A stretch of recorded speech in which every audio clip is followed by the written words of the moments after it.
ఇక బాబు కోసం బండ్ల గణేష్ షాద్నగర్ టు తిరుమల పాదయాత్ర. నిర్మాత తెలంగాణ కాంగ్రెస్ నాయకుడు బండ్ల గణేష్ షాద్నగర్ నుండి తిరుమల వరకు సుదీర్ఘ మహాపాదయాత్ర చేపడుతున్నారు. గతంలో అప్పటి జగన్ వైఎస్ఆర్సీపీ ప్రభుత్వం స్కిల్ డెవలప్మెంట్ కేసులో టీడీపీ చీఫ్ చంద్రబాబు నాయుడును అరెస్టు చేసినప్పుడు చంద్రబాబు నాయుడుపై ఎలాంటి మచ్చ పడకుండా ఈ కేసు నుంచి విడుదల కావాలని బండ్ల గణేష్ తిరుమల శ్రీవారికి మొక్కుకున్నారు. ఇప్పుడు తన కోరిక నెరవేర్చడంతో బండ్ల గణేష్ తన మొక్కులు తీర్చుకోవడానికి శ్రీవారికి కృతజ్ఞతలు తెలియజేశారని నిర్ణయించుకున్నారు. ఈ పాదయాత్ర ఈ నెల 19వ తేదీన షాద్నగర్లోని బండ్ల గణేష్ నివాసం నుండి ప్రారంభమవుతుంది.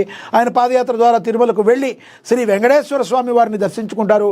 బండ్ల గణేష్ తన పాదయాత్రను ఘనంగా ప్రారంభించడానికి ప్రణాళిక రచిస్తున్నారు. తన పాదయాత్ర ప్రారంభాన్ని పురస్కరించుకొని ఒక భారీ కార్యక్రమాన్ని నిర్వహిస్తున్నారు. ఈ పాదయాత్ర దానికి ఆధ్యాత్మిక ఉద్దేశం ప్రయాణించే దూరం కారణంగా అందరినీ దృష్టి ఆకర్షిస్తుందని ఆయన భావిస్తున్నారు. గతంలో చంద్రబాబు నాయుడు ఏదైతే స్కిల్ డెవలప్మెంట్ కేసులో ఎక్కడైతే ఉన్నారో దానికి సంబంధించి ఆయన బయటికి రావాలని చెప్పి ఆయన కోరుకున్నారు. అదేవిధంగా జరిగింది కాబట్టి తన మొక్కునైతే తీర్చుకోబోతున్నారు అని కూడా మరి తెలిసింది. బండ్ల గణేష్ ఏ రకంగా ఉంటారో, ఆయన కార్యక్రమాలు ఏ రకంగా ఉంటాయో మనం ప్రత్యేకంగా చెప్పుకోవాల్సిన పని అయితే లేదు. ఇక అదేవిధంగా